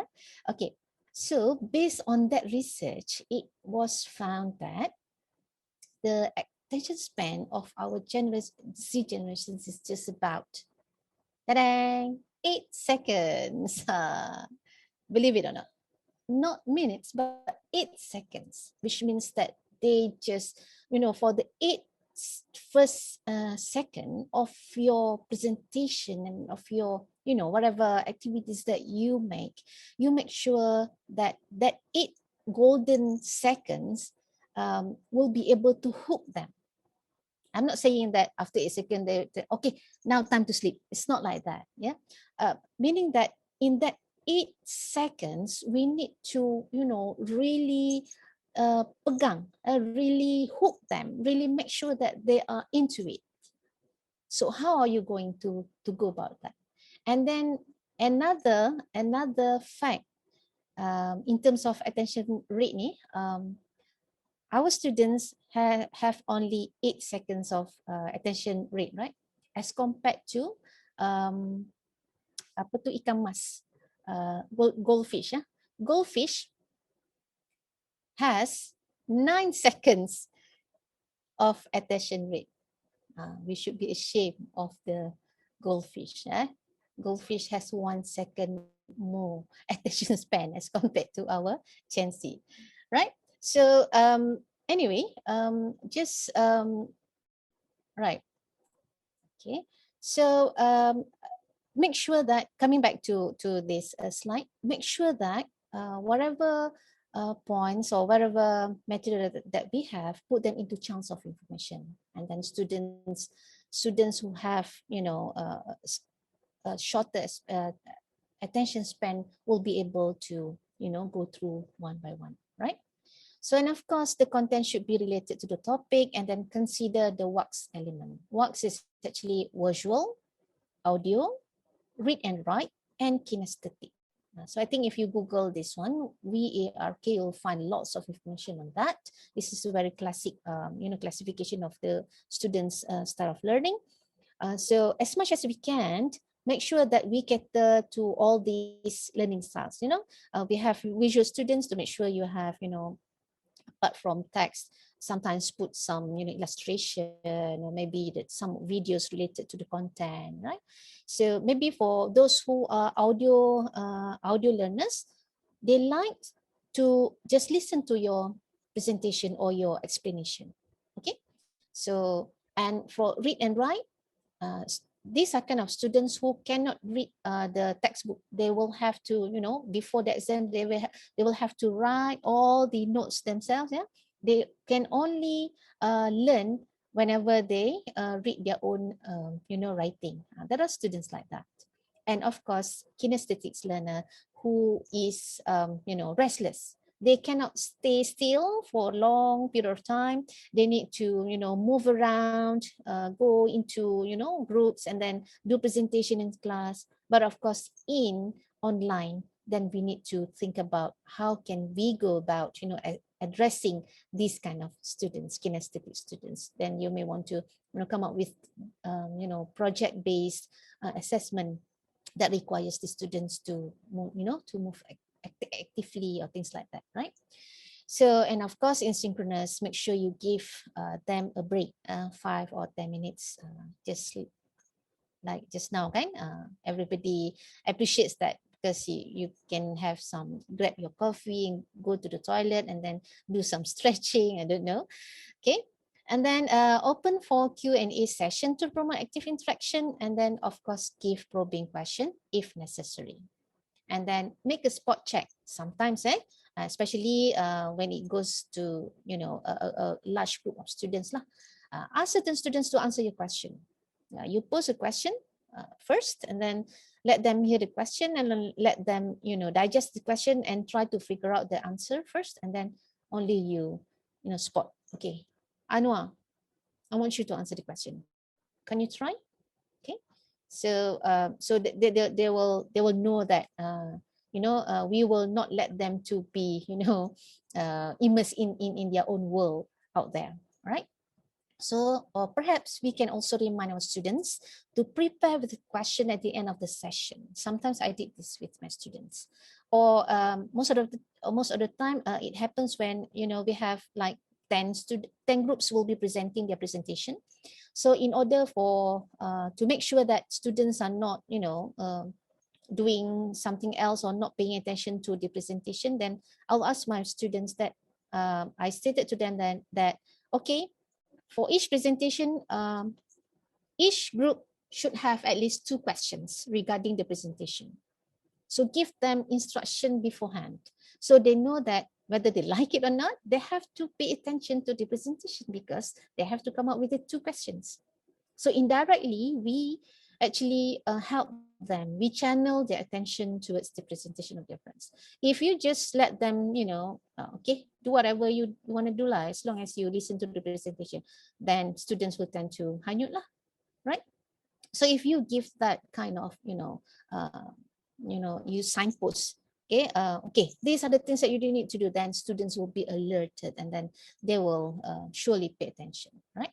Okay, so I think we have a few more minutes, and then these are the tips to create an effective asynchronous. You can provide students with assistance on how to use technologies, how to navigate through your course materials, or perhaps your LMS, and then how to engage in appropriate communication with other participants. So these are, I think, fairly important as well, especially at the very early of semester, for example, where students are just newly registered. So you may want to provide all these things. And of course, for many adults who attend the asynchronous or ODL programs, they will need some time to understand how to get themselves or familiar with these new norms of learning as well. And of course, you may want to create ground rules for group members. And I think as what our organizers have done this morning, right? There are certain rules that, everybody should adhere, turn off your microphone, things like that. So you have to have a ground rules for your group members, and then make sure that everybody agrees to it. Yeah, you may want to, at the very first, meeting with your students, come up with all the ground rules, or perhaps more importantly or more effectively, you may want to ask your student to come up with their own rules, make them empowered, yeah, give them empowerment to come up with, okay, what are the rules that we need to have for our groups? And then that will, help them to, get a sense of belonging to that group as well. So state the learning objectives for all topics and materials. Same goes like in Synchronous as well. And then select or develop learning materials that cater students' learning styles. Same thing. And then include instructors' video casting to help students to overcome the sense of being at a distance from the instructor. So this is when we don't have, many sessions for Synchronous, but we do want our students to, listen to our presentation, for example. So make sure you turn your video on, put your video at the, any corner of your presentation slide or video to make sure that students can see you. So in that way, it will, help students, or it will increase the sense of, belonging, and then sense of, bonding between students and the lecturer. So make sure, don't shy to your camera. You are beautiful, you are knowledgeable, then just give it to your students, right? Okay. And then design learning activities that require learners' engagement. Of course, again, make sure that whatever activities needs to, put into consideration that you need to have, or you need to require students' engagement. Okay, there are many kinds of activities lah, but it is beyond my presentation today. So make sure to share all the related materials via a reliable platform and accessible by all students. Okay, sometimes as what I mentioned earlier, maybe we have some students who are underprivileged students like orang asli, or those who live in very remote areas where internet connectivity is not available. So think about other means or other mediums that you can reach them. Yeah, you can reach them. I have few students, my master students, who are actually a teacher in Sabah, Sarawak. At the early phase of pandemic, they have told me that because they have lots of students living in rural area, and you don't talk about internet connection, because not only the internet connection, the telecommunication is not available. If you want to make a call, then you have to go to the somewhere which is about 2 hours driving, then only you get the reception. Then what happened was, my student who are actually teachers, they have to ride their motorbike, and then they will bring all the printed materials and then go from one house to another to reach the students, to make sure that the students will be able to read up all the materials and then do all the activities. And then after a few weeks, they will revisit the students' house and then take up all the exercise, and then do the marking in front of the students, because they want to give a prompt feedback, right? If you bring them back to his house, then they have to send it again. So that's kind of efforts that our teachers actually out there do with their students. Okay, so and of course the arrangement of LMS should be open and non-linear to give opportunity to students to freely explore. So make sure in your LMS do not strict. Like I know that there are some institutions where they have set up like in their learning management system, okay, only for week 1 is available. Okay, after week 2, then only the week 2's topic available for students. Please don't do that. Just open it up. Make sure students are free to navigate through, because we know that students are, students have different kinds of learning performance, and then self pace or learning pace is different, right? So give them freedom to navigate through. Okay. So of course, you can give follow-up activities for each learning materials provided. And for example, after watching the video, list down 3 main factors. Always have that kind of follow-up activities. Otherwise, student will just, go through and then, okay, fine, habis, dah tengok, okay, what else, right? Okay, so just come up with those kind of follow-up activities so as to make sure that students are giving attention to whatever materials that you're giving. Yeah.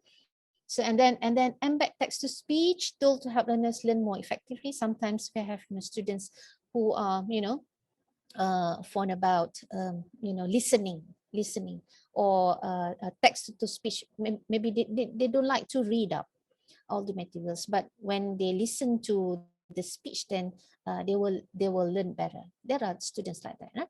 And then add transcription of the presentation to support learning if possible. And then last but not least, provide references before and to be used after. Create sense of community, and then give space for interaction and question and answer. Okay, so these are okay, but I think Iza, we have come to the end of the session, right? Do we have more time to for them to another activity, or maybe we just open up for question and answer? What do you think? I think we will open up to question and answer, Dr. Fariza, if you don't mind. So I'm sure some people might have some burning question. Sure. So so let me just sort of start that discussion, if we may, with first question while our participants put in the chat their questions. If you do want to sort of overcome the transactional distance that we're having through this session and would like to verbally ask the question to Dr. Fariza, I would like to seek your assistance by just typing your name and switching on your video so that I can call upon you to ask the questions. But maybe I can start sort of the discussion by asking this question to Dr. Fariza with regards to the issue of a transactional distance where communication is key. And in order to overcome this, that we do need to increase communication. I think from the previous activity, all the participants are in agreement with this, that we need to create that bond as best as we can through the virtual environment and increase the communication with our students. But how practically can we do this, especially if we're facing sort of a large class size and geographical distances, time zone differences? What are some of the ways, or through your experience, that you've managed to overcome this? Maybe you can share a little bit on that. Yeah. Okay, thank you so much for the question. Of course, we just now talk about synchronous and asynchronous, right? So we can actually design the learning activities that require students' participation and communication, either in synchronous or in asynchronous. So it depends on the situation. But of course, before we design it, we need to know what is actually the needs. Is it problematic in asynchronous or asynchronous? That's why we need to, at the first place, we need to kind of analyze, the needs. Either, if you think that, okay, this is now week 7, I haven't heard about, I haven't heard any, comments or answers from these kind of students, okay, for example. So, there is maybe a problem there. So try to identify who are the learners, their maybe their backgrounds, or you may want them contact them personally. Don't ask in a group, in a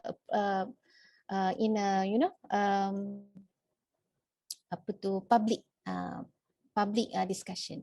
Ask them personally. What kind of support that I can give you? These kind of things.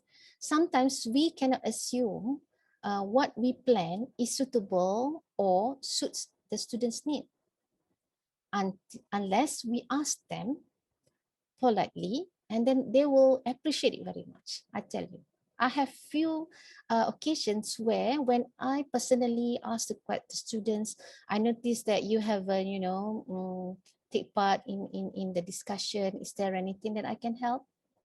So, and then after that, I received lots and lots of messages from these specific students. She said that she's actually, kind of shy. She's not, confident with her English language. Yeah, because I was teaching TESOL, but she's in TESOL program, but still she has an inferiority complex in terms of her English, proficiency. So what I did was I tried to come up with certain activities that involved her and her friends who is good in English, and then I pair them. Yeah, I pair them. So I want them to then in the that was in a synchronous class. Yeah, so I paired them 2 by 2, and then I said to them, go after this class, make sure you contact your friend, and then you record your conversation, and then about certain topic, because although this is actually TESOL students, but I was teaching innovation and technology in teaching and learning. So it was about having to come up with an augmented reality learning kits. They have to come up with a project where at the end of the day they have to come up with a learning kit using augmented reality technology. So they have to record the conversation between their friends, and after that, slowly, because I want to cater this kind of students who is shy to present in front of class. And then a few weeks later, I told the class that you need to come up with the presentation. And then I asked them, do you want to make it a synchronous presentation or spontaneous presentation, or do you prefer to have a recorded presentation? And then most of my students prefer to have a recorded one. That means they gather in group using a Zoom, as simple as that. And then they record all the session, and then they send it to me via Telegram group. Yeah, because some of them, they have internet connection, and then where LMS is not accessible, then we use Telegram instead. And then when in the next synchronous session, I play the videos and then give the, response. And then there are few occasions with other groups as well, where many of students in that particular week, I don't know why, mentioned to me that they have internet connection. So I canceled the synchronous session. Instead, going through all the recorded video posted in Telegram, I gave them my responses using voice recording features in Telegram, and they still get the presentation. So those kind of things is I could share lah. I mean, in order for us to make sure that the communication takes place effectively, we need to cater what is the root of problems at the very first place. If we don't know the root of the problem, then whatever intervention we give might not be suitable, or might not solve the actual problem, right? Thank you, Dr. Fariza, for your answer. I guess in a sense that we as educators need to be quite flexible and also personal, even though we're dealing with a virtual environment to teach.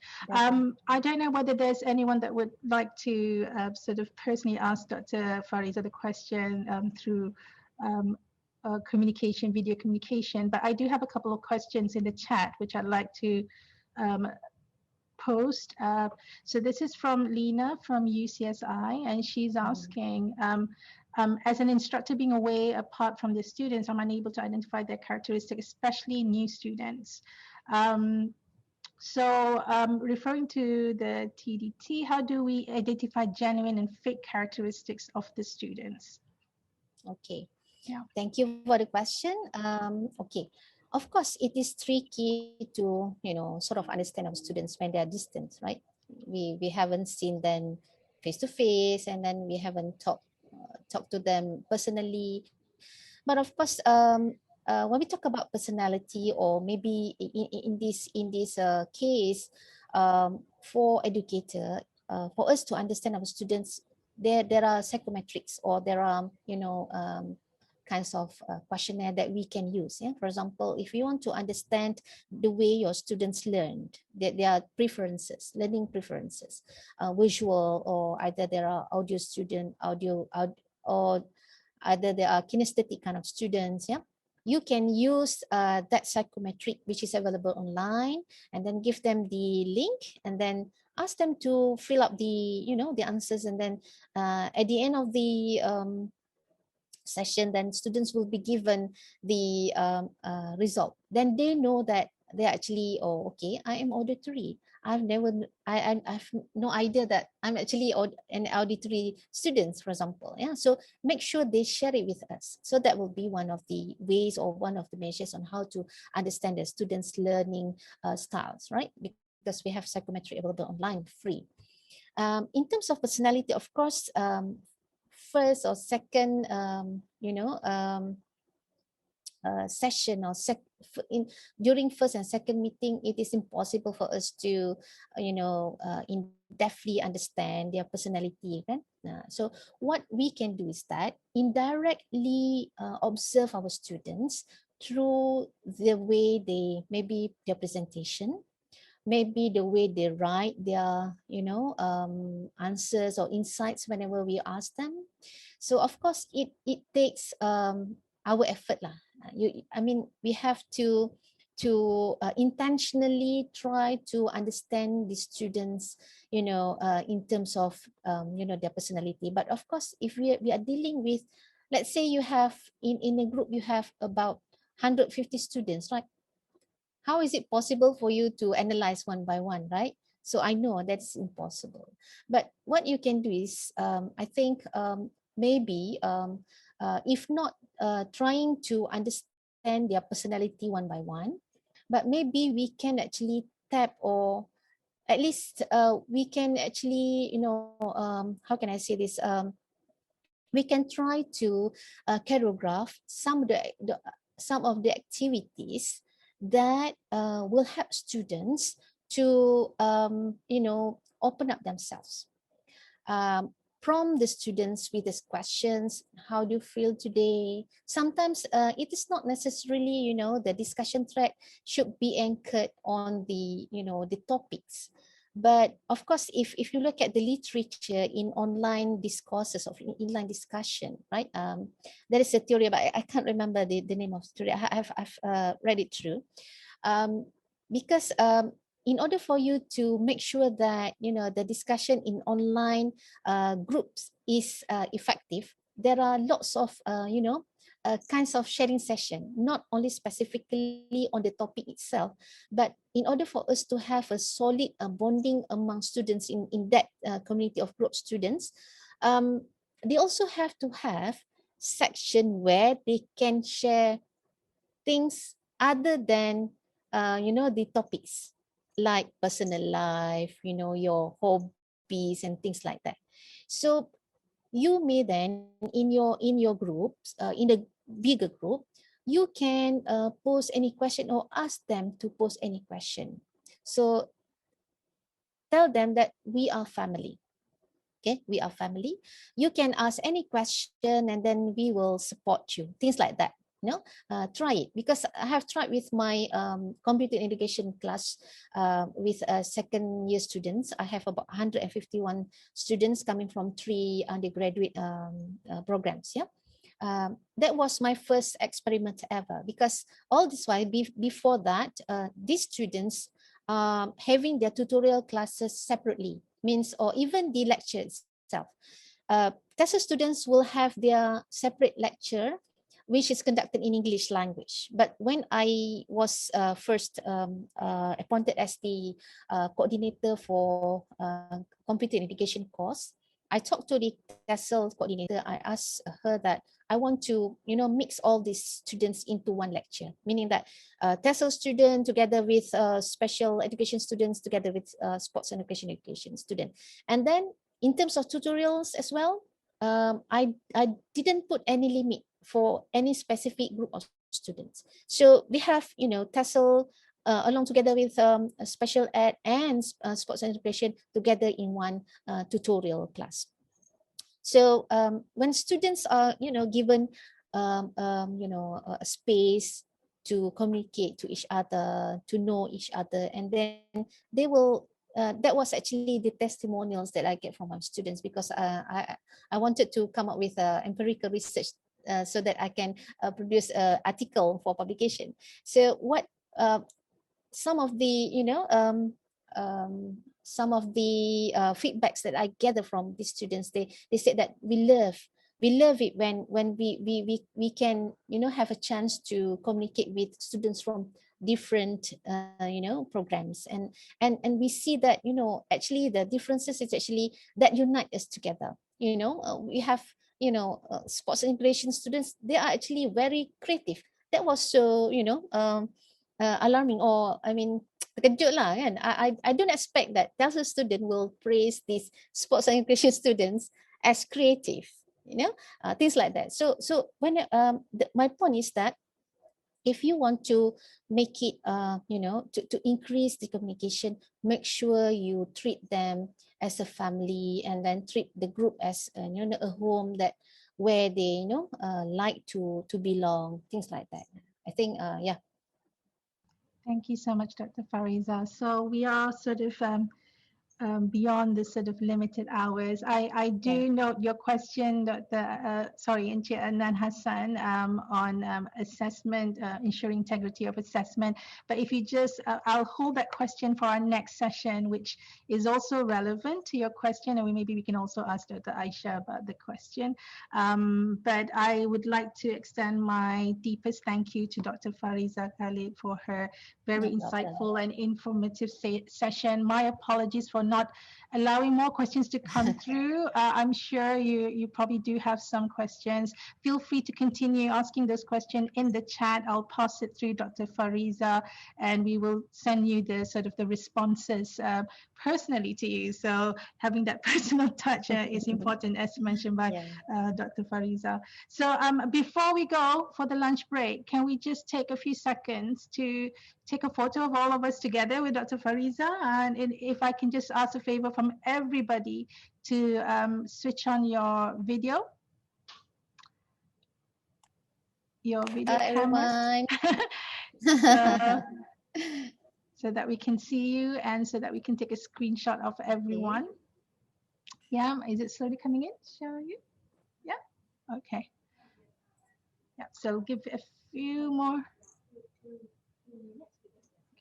All right, so we'll give it, you have like literally 30 seconds to switch on your video camera. All right. I'll get my mark from Xiaoyu when she says she's ready. No? Oh, okay. She says she's actually taking us already. So just give your best pose. I was going to do a countdown. 3, 2, 1. But yeah, so she's just taking the pictures already. Okay, all right. All right. I think can I ask a favor? I want to screenshot as well. Okay, no problem. Can everybody like this or just like that? Yeah, yeah. Let's do sort of any good pose. Yeah. So the next page. Oh, sorry. To gallery.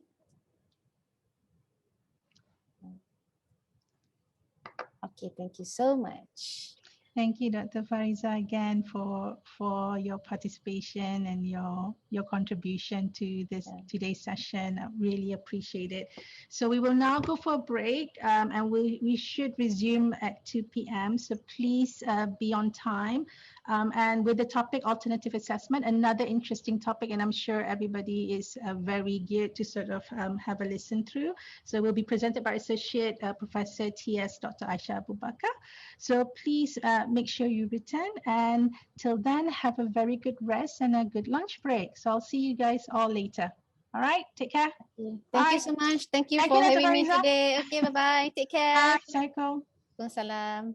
Bye.